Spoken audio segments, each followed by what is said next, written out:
처음 만난 한류 드라마 어떤 거였어요? 그때 천국의 계단이었어요. 천국의 계단. 밤새 새벽 커피 터지면서 종이 꺼보면서 봤어요.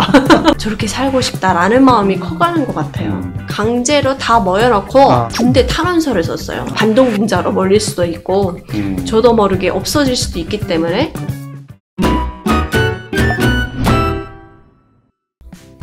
뉴스빔 KYD 유튜브. 오늘은 탈북민 김서아 씨를 모시고 북한 청년들의 삶, 그리고 우리 한국에서 바라보는 또 북한 청년들의 꿈, 생활, 이런 것들을 좀 알아볼까 합니다. 김서아 씨, 북한의 젊은 세대들이 네. 사실은 한국의 드라마나 영화에 빠져서 좀 한국행을 꿈꾼다, 뭐 이런 얘기를 많이 하고 있거든요. 실제로 네. 그런가요? 그 좀 연령대가, 나이대가 한 40 넘어가는 사람들보다 그 젊은 층이 10대, 20대가 네. 가장 많이 봐요. 한국 드라마를. 그리고 또 그런 드라마, 우리나라의 또 드라마를 통해서 북한의 그런 청년들이 따라하고 싶어요.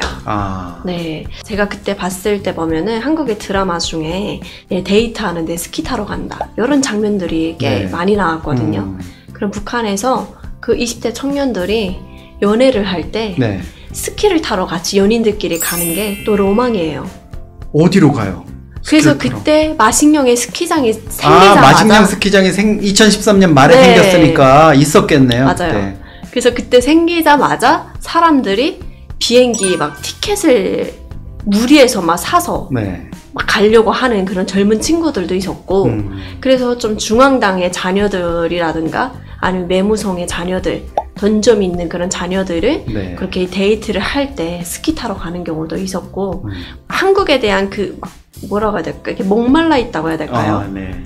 그걸 따라하고 싶다, 나도 해보고 싶다, 이런 게 있다 보니까 좀 그 젊은 청년들을 통제를 하기 위해서 북한에서 많은 법들도 내놓고 그런 이제 청년들을 걷잡을 수가 없을 정도로 좀 뭔가 많이 커졌다, 이렇게 보시면 될 것 같아요. 그렇죠. 2020년 12월에 이제 김정은 지시로 반동사상문화 배격법 네. 만들어가지고, 제가 그 법조문 보니까 단순히 한국 드라마나 영화 보다가 걸리면 징역, 노동교화형 5년에서 15년형 뭐 이렇게 아주 엄벌에 처하던데, 서아 씨도 한국 드라마나 영화를 본 적이 있어요?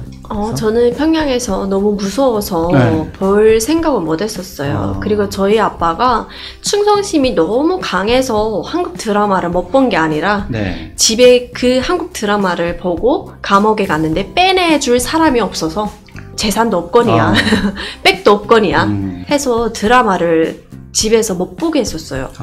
그래서 그 북한에서는 CDR로 구워서 다니거든요. 구워가지고 뭐 드라마를 담아서 돌려가면서 보는 경우도 있고 USB 담아서 보는 경우도 있는데, 아빠가 좀 뭔가 한국 드라마처럼 생긴 CDR 같은 거는 다 꽂아버리셨어요. 그래서 저희는 애초에 빌려올 생각도 안 하고 평양에서는 드라마를 거의 본 적이 없어요. 다만 함흥에 지인이 살았어요. 아는 지인이 살았는데 자가용도 있고 되게 잘 살았어요. 함흥이면 완전 동해안 쪽이네요. 네, 함남도. 저희가 엄마랑 같이 놀러 가요. 그 안에 실내에 들어가니까 한국 드라마를 풀로 켜놓고 보는 거예요. 저 집안이 좀 잘 살고 하니까 그 발전기 있죠. 발전기 같은 거를 뭐 사서 전문 드라마를 돌리면서 보더라고요. 그래서 거기서 며칠 동안을 한국 드라마를 거의 막 울면서 입을 뒤집어 쓰고 밤새 새벽 커피 터지면서 종이 꺼보면서 봤어요. 뭐가 제일 처음 만난 한류 드라마 어떤 거였습니까? 그때 천국의 계단이었어요. 천국의 계단. 네. 엄청 눈물 나는 거예요. 그 어린 나이에도. 그래서 막 울면서 보고, 그리고 진실이라는 드라마가 있었어요. 그거랑 겨울연가? 겨울연가. 네, 그리고 가을동화? 그거를. 그러니까 천국의 계단은 사실 SBS가 방영한 지 벌써 한 20년 정도는 거의 된 것 같은데, 맞아요. 저도 이제 많은 분들 만나보면 천국의 계단이 그렇게 좋았다고 막 그러고, 사실은 그 세트장이 이제 강화도에 있는 걸로 제가 알고 있거든요. 그 탈북민분 어떤 분은 거기 한번 가보고 싶다 그래가지고 국정원 분이 거기 모시고 갔더니 거기서 막 목 놓아 울면서 막 그랬다는데, 천국의 계단이 뭐가 그렇게 북한 청년들의 마음을 이렇게 울리게 한 건가요? 막 연애 부잣집의 그 남자와 가난한 집의 딸이 같이 연애를 하는데 그 막 엇갈리는 그 운명 있죠. 네. 막 이런 거 봤을 때, 그러니까 북한에서는 볼 수 없는 그런 진짜 사랑 이야기 있죠. 노래 들어도 막 간질간질하고 그렇죠. 뭐 이런 거 있고, 그리고 또 그 바닷가에서 그 남자 주인공이 피아노를 치면서 그 여주인공을 딱 이렇게 그 생각하면서 네. 그리는 장면도 있어요. 그런 거 보니까 와, 그 남조선의 재벌가들은 저렇게 바닷가에서 피아노를 놓고 피아노도 칠 수 있구나. 이런 그런 것들을 보면서 그 한 장면 한 장면들 따라하고 싶다. 저렇게 살고 싶다라는 마음이 커가는 것 같아요.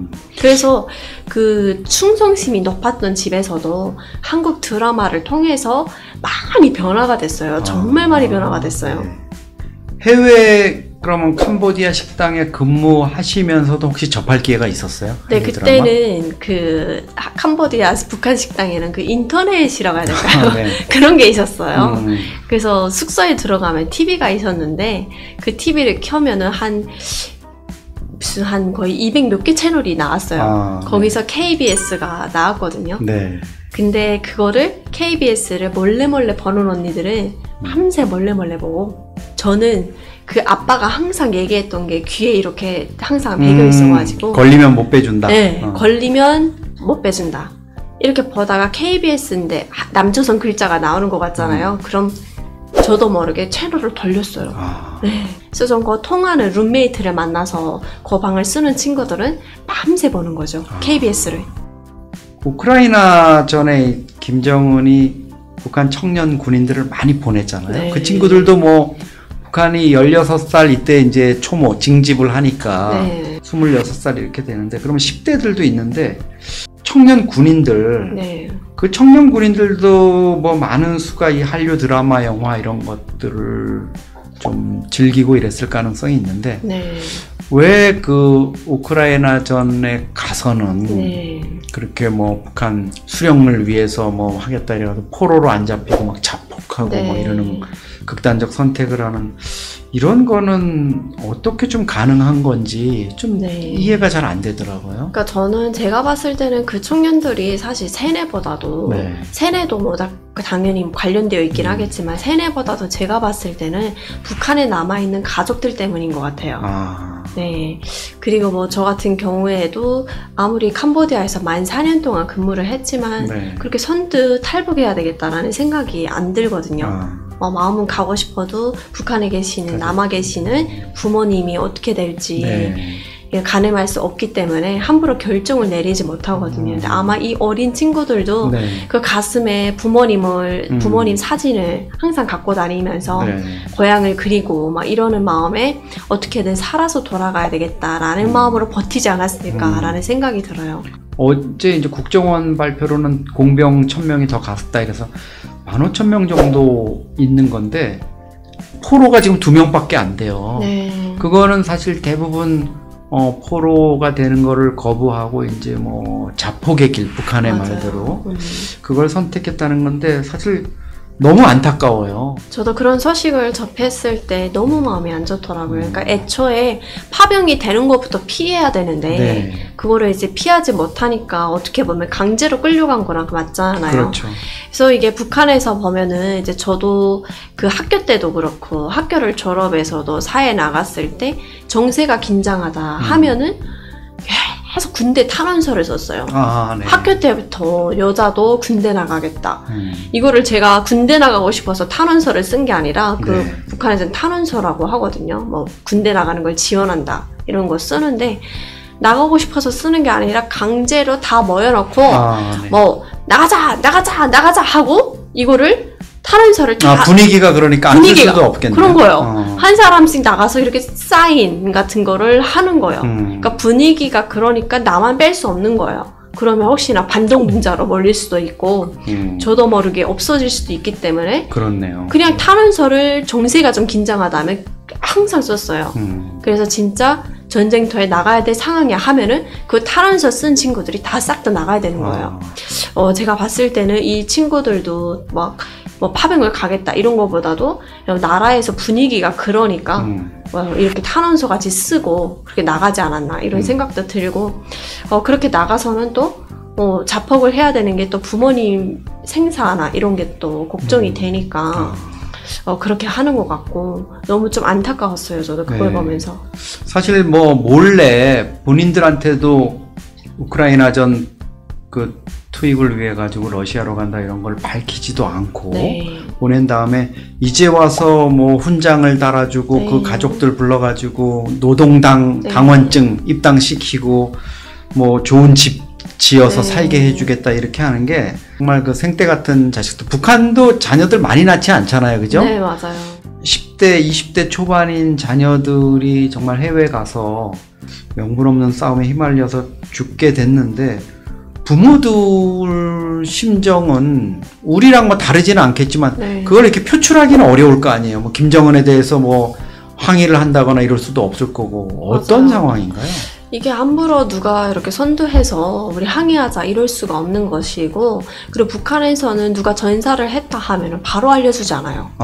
네, 전사했다라는 사실을 숨기다가 그렇게까지 막 김실가가 나와서 이렇게 막 그러진 않았거든요. 이렇게 뭐 전사증을 막 전달한다거나 이런 게 없었는데 제가 봤을 때는 그 아무래도 가족들이 조금 분위기가 좀 많이 안 좋지 않았나. 예, 그래서 그렇게 좀 김종은이 나와서까지 그렇게 주민들, 그 전사자들, 가족들에게 좀 선물도 주고 이런 게 보이잖아요. 그러니까 이게 좀 제가 봤을 때는 정말 드문 일이라고 봐요. 이렇게 뭐 집 주고 이런 게 정말 드물다 보고 결혼해서 그 아이들까지 또 있는 그렇죠. 애기들 뭐 5살짜리 애기들도 네. 막 현장에 와 있던데. 네, 저도 이제 애를 키우는 부모 입장으로서 이제 그 아이들을 봤을 때 너무 이게 마음이 이상하더라고요. 네, 그래서 야, 이게 어떻게 저렇게 가능한 나라일까라는 생각도 했고. 또 자기 딸은 엄청나게 챙기잖아요. 그렇죠, 김주애. 네. 지난 9월 3일에는 베이징 천안문 광장에서 전승절 행사, 중국 네. 전승절 행사 열렸는데 거기에 또 데려가가지고 네. 국제 무대에도 막 데뷔시키고 네. 이러는데 정말 4대 세습 얘기도 나오고 뭐 이렇게 되는데 주민들은 이걸 어떻게 받아들일까요? 저 12살짜리 꼬마애를 데리고 지금 뭐 존경하는 자제분 네. 뭐 이렇게 얘기를 하는데 수용할 수 있나요? 북한 주민들 입장에서? 북한 주민들은 거의 지금 아예 생각을 안 하고 있을 것 같아요. 근데 사실 지금 일단은 북한 주민들이 먹고 살기 힘드니까 그런 것까지는 논하지 않고 있지만 네. 그냥 머릿속에서 김주애는 될 수 없지라는 생각은 항상 하고 있을 것 같아요. 네. 어떻게 여자가 대통령이 되냐, 왕이 되냐라는 생각은 하고 있다. 이렇게 봐요. 북한 주민들 입장에선 또 그리고 김정은이가 또 아직 그렇게 나이가 많지 않잖아요. MZ잖아요, 아직. 그렇죠. 그러기 때문에 나이가 그렇게 많은 것도 아닌데 그냥 뭐 같이 동행을 하는 거지. 그냥 이 정도까지만 생각하고 후계자라고까지는 아직 생각도 못하고 있다고 생각을 해요. 네. 네. 북한의 이제 청년 세대들 어떻게 보면 다 이제 친구들이고 이랬을 네. 텐데 북한의 청년 세대, 신세대들이 한국에 대한 어떤 동경 또 이전에 부모 세대들과 달리 외부 세계에 대한 어떤 호기심 네. 또 이런 것들은 있잖아요. 맞아요. 북한의 청년 세대, 신세대가 북한의 어떤 변화를 좀 앞으로 이끌어 나갈 수 있을까요? 하도 이렇게 한류를 막아놓고 통제를 더 많이 하고 있다 보니까 네. 그래서 또 거기 청년들은 또 지금 상황을 봤을 때 그래서 일단 우리야 먹고 살아야 되니까 먹고 사는데 그런 일자리 찾아보자 이런 쪽으로 많이 걱정을 하고 퍼져나가는 분위기인 것 같아요. 좀 막 나서서 좀 뭔가 변화를 줄 사람이 과연 있을까라는 생각이 들긴 해요. 걱정이 되긴 하거든요. 그러니까 이제 설사 뭐 좀 불만이 있고 이래도 네. 그런 거를 주도할 이런 사람이 게 없는 거죠. 용기 있는 사람이. 네, 오늘 이 시간은 캄보디아 북한 식당에서 근무하다가 사랑을 찾아 또 꿈을 찾아 한국에 와서 아주 잘 정착하고 있는 김서아 씨를 모셔가지고 북한에서의 생활 또 탈북 과정의 이야기 그리고 청년으로서 한국에 정착하게 되는 그 성공적인 정착 스토리를 들어봤습니다. KYD 뉴스빔 유튜브는 여러분 청년들의 꿈과 희망을 응원합니다. 다음 시간에 다시 찾아뵙겠습니다. 감사합니다. 감사합니다.